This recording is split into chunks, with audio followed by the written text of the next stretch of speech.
Alright, so we're going to talk about testosterone and why it matters, first of all. So, it affects more than what you think it does, and it creeps up on you in a way that you're not going to really notice. I think the only glaring symptom guys actually receive is erectile dysfunction. Okay, so when you cannot get an erection, that's very obvious, and you know something's wrong, so you should visit the doctors. Shockingly, a lot of guys are too embarrassed to actually do that, and it just, to me, doesn't make any sense. Like, exactly what happened to me. And yeah, I went straight to the doctors, found out I had low testosterone. But also what it affects is your ability to actually make money.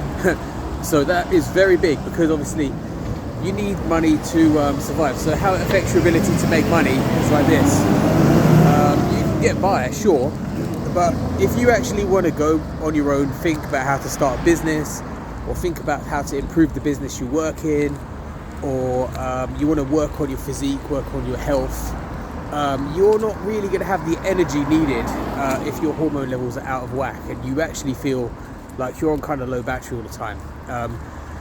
So the first step to addressing this is, first of all, look for the symptoms. So that's just basically like low mood. So you may have some, but not all of them. The next thing to recognize as well is the level which is considered, normal range is very, very low.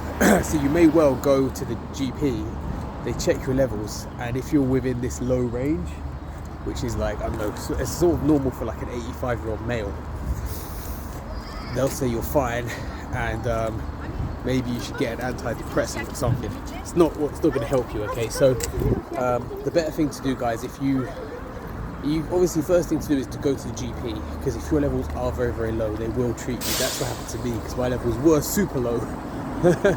So I actually managed to get a bit of help like that from a GP. But if you're still not feeling, you need to go to a private provider, and it'll be worth it, because you may end up literally receiving a monetary, indirectly obviously. You still have to work out, you still have to eat right, you still have to sleep. It doesn't just solve all your problems for you. You have to put in all the work that you would have to do. But it's a thing these days. Male testosterone levels are declining compared to our fathers, and like, there's a lot of theories about why. There's some people saying it's like plastics. No one really 100% knows. Low level stress. You will probably find out decades later there's some sort of obvious cause, like mobile phones, God knows. But you need to get it looked at, and that means you have to go and take some action. So the first step is to get a blood test, and if you do go to the GP, the best thing to do is just to describe the symptoms you're getting. Do not walk in there in the office and blurt out that you think you have low testosterone, because they'll just laugh you outside, unfortunately. So the way to deal with it is to get a blood test done.